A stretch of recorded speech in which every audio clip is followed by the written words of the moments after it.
Halo guys, assalamualaikum warahmatullahi wabarakatuh. Taufik di channel 33. Jadi di video kali ini gue mau cerita sedikit soal Sudoku, yaitu 5 kelebihan dan 5 kekurangan ketika dipakai track day ya. Jangan kemana-mana, jangan di skip.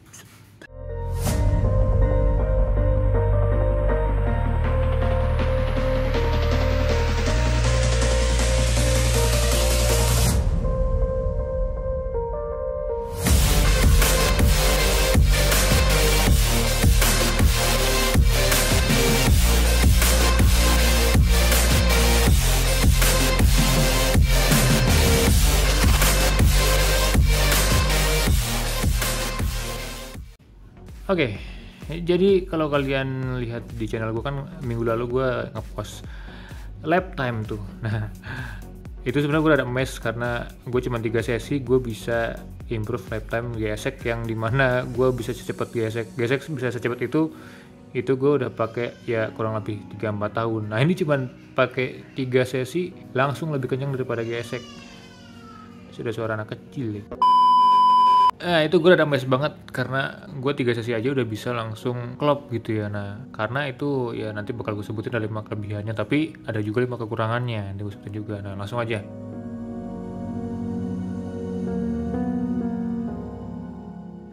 Kelebihan pertama ialah yang sering gue omongin di video-video sebelumnya, yaitu ini motor sangat lincah banget ya.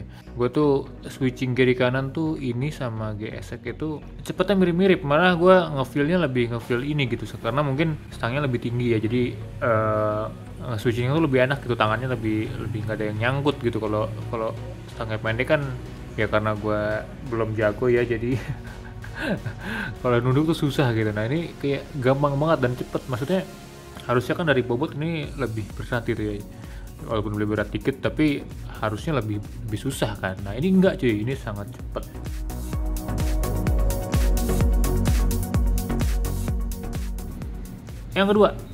Yang kedua ialah ergonomisnya ya, maksudnya ergonomisnya itu posisi ininya nih, posisi footstep ke tangki ke stang itu cocok banget. Footstep ke tangki ke jok deh ya, kalau ke stang kan beda.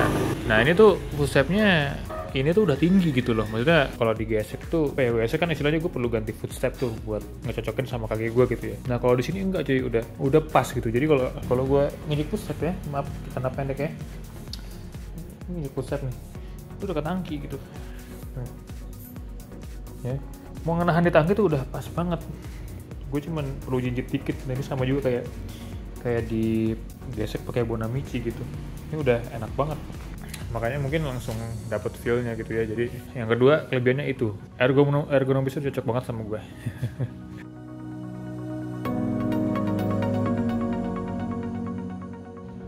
Nah, yang ketiga itu adalah nggak bikin capek.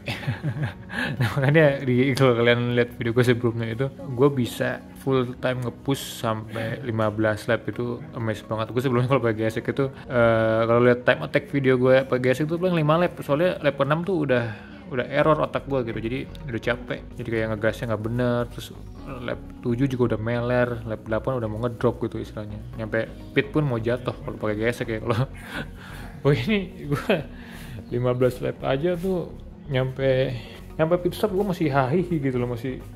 Mungkin itu sih, mungkin karena stangnya kan tegak dan mungkin feeling gue sih karena lebarnya ini loh, stangnya lebar ini lebih nggak fatigue gitu lah ya, lebih nggak bikin pegel gitu, stangnya lebar dan tinggi ya mungkin.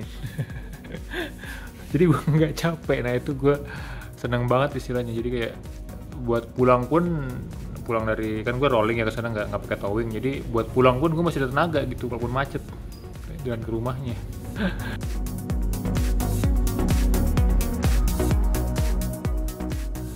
Tidak lain dan tidak bukan adalah torsi. Jadi ini motornya tuh istilahnya kalau disencil kan beberapa tikungan tuh cepat ya, dan ada yang sempit, yang kecil radiusnya kayak R12. Nah, itu kan di situ kita butuh banget yang namanya torsi gitu.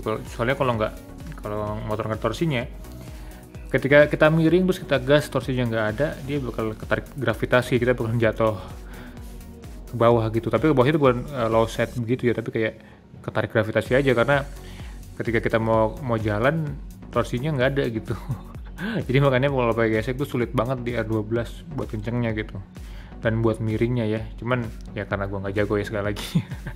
Tapi bagi gue gitu. Nah kalau ini tuh jadi ketika miring seret, tarik gas langsung jalan gitu, jadi nggak takut begini gitu.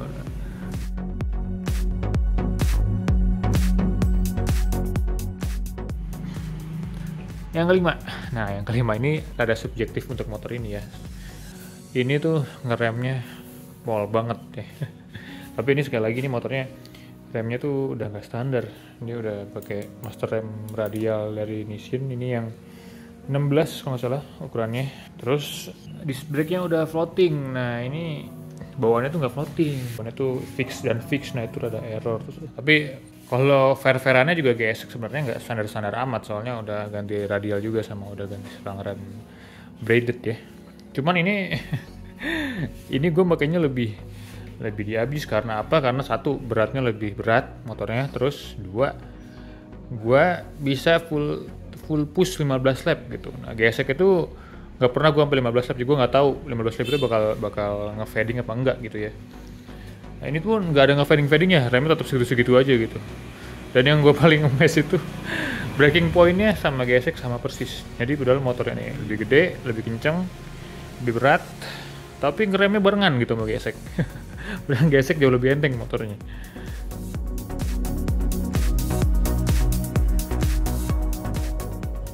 Nah, tadi kan 5 kelebihannya, tapi ada juga 5 kekurangannya ya. Kekurangan yang pertama ialah footstep-nya ya. Ini tuh footstep-nya satu, walaupun tadi gue bilang ergonomisnya enak ya, tapi ini footstep-nya tuh karet cuy. Karet, dan ini tuh lebar banget. Pokoknya ini lebar banget, dan ini gue udah sempet bandingin sama footpack punya GSX standar ya. Punya GSX standar itu paling segini doang nih. Segini doang nih paling nih. Yang standar tuh yang silver ya. Kalau yang Bonamici malah lebih pendek lagi. Segini lah istilahnya itu. Ini panjang banget, dan nih gue contohin ya. Tapi ini sekali lagi bagi gue ya kekurangannya, karena gue tuh kalau track day kaki dalam gue kan selalu begini nih, selalu.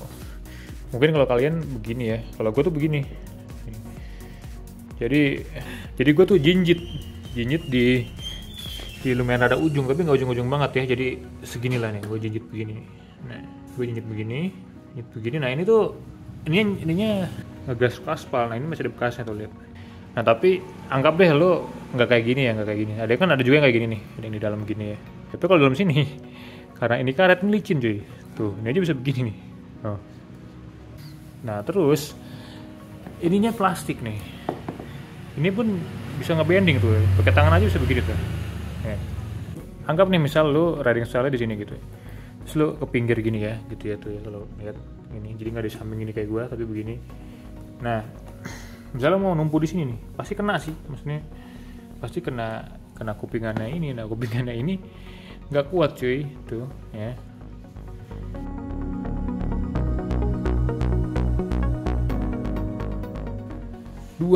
Yang kedua apa? Yalah, ini spesifik motor gue dong ya, karena ini crash bar nih. Ini tuh crash barnya ya mungkin kalau kalian ada dari belakang ya sekilas masih lebaran footstep ya, tapi kalau ketika kita belok itu kan ada beban ya. Terutama pas entry corner tuh fork depan bakal masuk ke dalam. Nah otomatis motor akan nunduk. Ini akan jadi paling ke bawah banget nih. Ini makanya gue udah ngeri nih itunya, crash barnya. Tapi ini gampang di fix. Maksudnya gue next kalau track day lagi mau gue lepas rencananya, mau gue ganti yang frame slider di atas aja, jangan yang di bawah kayak gini. Ini ya maksudnya ini kan rigid ya, jadi kalau misalnya anggap ini nyentuh aspal dikit aja, gue tuh pasti motor bakal langsung melayang dan jatuh gitu. Nah, makanya ini merupakan minus yang kedua. Ya.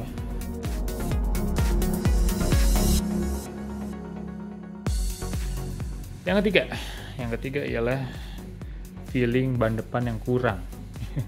Tapi ini mungkin kayaknya semua motor naked gitu ya, soalnya stangnya kan di atas ya, jadi kalau di bawah kan istilahnya tangan lu merasakan getaran yang terjadi di motor gitu ya.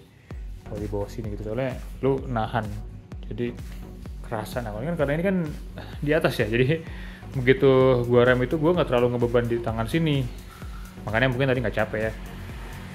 Tapi downside-nya ya feeling ban depannya juga kerasa. Jadi pas gue entry corner tuh ada keraguan gitu, kayak ini bakal meleset apa enggak gitu. Tapi ini untungnya bannya kan bagus, jadi gue rada pede-pede aja makanya. Secara umum kali ya, semua motor naked kayaknya bakal begitu juga, jadi feeling di ban depannya kurang. Nah,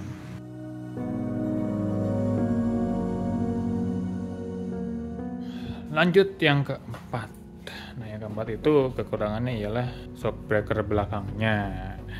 Ini gue juga sempet ngomongin di video-video gue sebelumnya. Ini walaupun sebenarnya kalau kalian lihat dia tuh PR-nya progresif ya. Jadi ini tuh kalau kalian lihat nih ada 2 ulir sebenarnya. Yang di atas ini rapat ya, yang di bawah itu rada renggang. Nah, jadi ketika kalian makainya nge-push banget, begitunya ininya rapat, nah yang renggang ini rada enak gitu loh, rada istilahnya ya racing lah maksudnya. Kalau yang atas ini rada empuk nih, ini empuk, terus ini ada kelas sedikit, jadi progresif gitu ya, apa namanya, pairnya. Cuma masalahnya untuk trade kan di push ya belakangnya. Nah segini itu nggak cukup. Jadi kalau misalnya gue sempat ngomong juga di sesi pertama gue kan, gue masih pelan tuh, masih 118. Nah itu belum nyampe ke progresif bawahnya nih.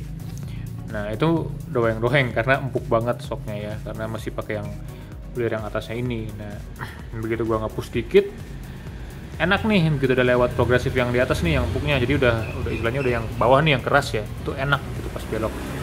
Cuma minusnya ketika kalian koreksi gas atau ada pergerakan movement badan di motor gitu ya, atau ada ya pokoknya istilahnya ada koreksi lah, jadi harusnya kan begini smooth jalan. Nah misalnya kayak gini lu gasnya tutup buka, nah kan akhirnya goyang-goyang tuh. Nah ini goyang-goyangnya lumayan gak berhenti, terutama kalau lu koreksinya agak banyak gitu ya, maksudnya kayak tutup gas, angkat gas lagi, nah dia bakal begini-gini gitu. Nah gue sempat beberapa kali di video time attack gue yang ada goyang-goyang di R14. Nah itu ya gitulah, mungkin karena satu ini nggak ada linknya, beda sama gesek tuh nggak pernah terjadi kayak gitu. Tuh gesek tuh pol enak banget, shock belakangnya mungkin ya subjektif berat ya, mungkin bagi yang agak berat agak doeng, tapi kalau bagi gue gesek tuh udah pol mantep standarnya. Nah ini standarnya kurang.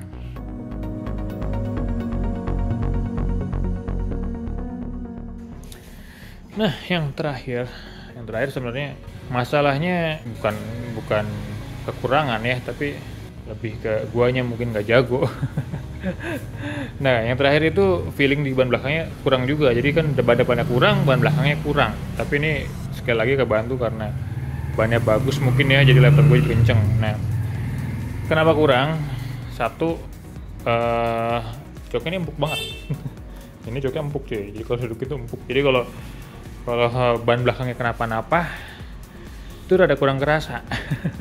Terus sama tadi juga shocknya kan empuk. Nah shocknya empuk juga istilahnya mengurangi kegiatan yang terjadi di ban belakang gitu, jadi pantat kita nggak ngerasain gitu kalau goyang kah apakah gitu, nggak kerasa. Di atas mah kayaknya enak-enak aja gitu, padahal mah mungkin bannya udah meleset atau gimana, gue nggak tahu. Soalnya ya feelingnya tuh banyak yang hilang, karena mungkin ya ini bukan motor, sekali lagi bukan motor untuk sirkuit ya. Motor untuk jalan raya ya, maksudnya dibikinnya bukan motor sport gitu. Gue di R10 aja, ini kan torsinya gede yang tadi gue bilang enak ya, cuman di beberapa spot di sentul kecil itu ada yang gue nggak pede, dimana kayak R10 itu rada bumpy kan ya aspalnya. Nah itu gue ngegas itu rada nggak pede, soalnya gue nggak tahu nih posisi ban belakangnya tuh lagi apakah meleset kah apa enggak kah, gue nggak tahu soalnya. Jadi makanya gue rada takut gitu. Cuman mungkin kalau next track day bakal gue tes mungkin ya. Cuman ini ya makanya ini gue taruh di kelima, soalnya lebih ke gue yang gak jago. Nah kira-kira overall itu sih ya guys, 5 kelebihan dan 5 kekurangan. Tapi sebenarnya kalau dari gue pribadi gue sangat emes karena ini gue baru 3 sesi ya, bahkan ya yang efektif malah 2 sesi. Di sesi pertama itu motornya ada trouble, entah kenapa tuh Jadi harus gue reset kunci kontak baru dia bener lagi. Nah sesi 2 baru gue bisa main 15 lap juga gitu. Nah sesi 3 baru tuh full time attack. Berarti istilahnya baru sesi 3 tuh baru jam 11 siang. Sebenarnya kalau ada sesi 4, sesi 5 mungkin bisa lebih kencang lagi, soalnya kemarin tuh nggak hokinya hujan. Jadi cuma sampai sesi 3, cuman udah bisa improve time itu udah sangat bagus gitu. Nah ya udah guys, itu aja mungkin video dari gue. Kalau yang mau nanya silahkan komen di bawah. Kalau yang mau bermampir jangan lupa subscribe. Ya udah guys, itu aja dari gue terus lebih. Sampai jumpa di video berikutnya. Dadah.